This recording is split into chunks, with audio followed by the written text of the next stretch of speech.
pada orang lain, rupa-rupanya bahasa Melayu ni bukan bahasa orang Malaysia. Throw a couple bands in this bitch, yeah.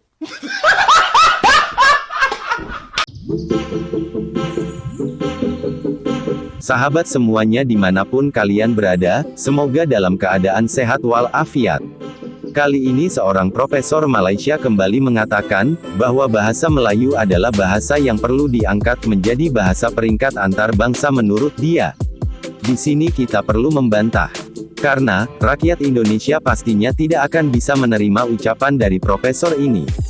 Bahasa Melayu yang dimaksud oleh profesor ini hanyalah sebuah bahasa daerah di Indonesia. Maka dari itu, profesor ini perlu menelusuri terlebih dahulu, bagaimana bahasa Melayu itu sendiri diminati oleh kalangan orang Melayu, maupun di luar Melayu.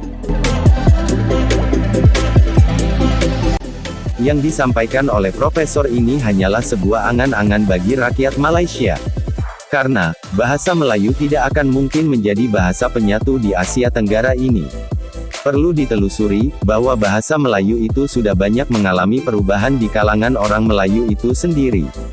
Sebagai bukti, bahasa Melayu sudah ditambah dengan bahasa Inggris. Dalam sebuah forum diskusi di channel profesor ini, mereka membahas, semua bahasa yang dituturkan di ASEAN ini adalah bahasa Melayu.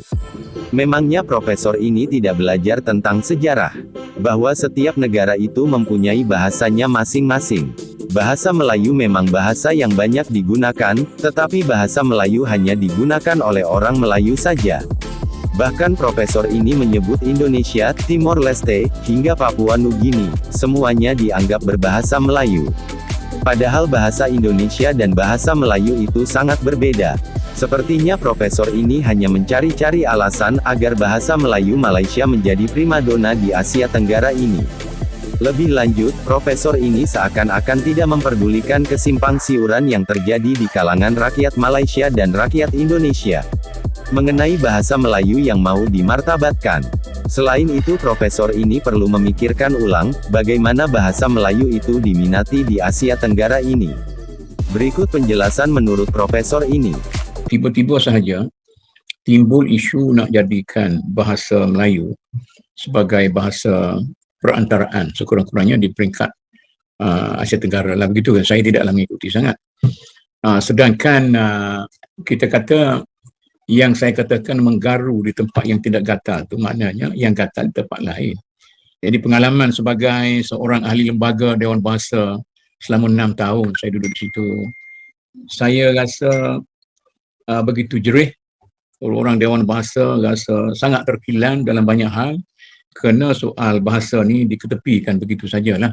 Mungkin oleh kerajaan pada waktu itu, mungkin kerajaan pada waktu ini telah memberi perhatian, tapi tiba-tiba saja dalam keadaan bahasa Melayu di negara ini ada masalah dari segi penerimaan masyarakat umum dan tidak sangat dibantu oleh kerajaan, terutama sekali Kementerian Pendidikan dan sebagainya.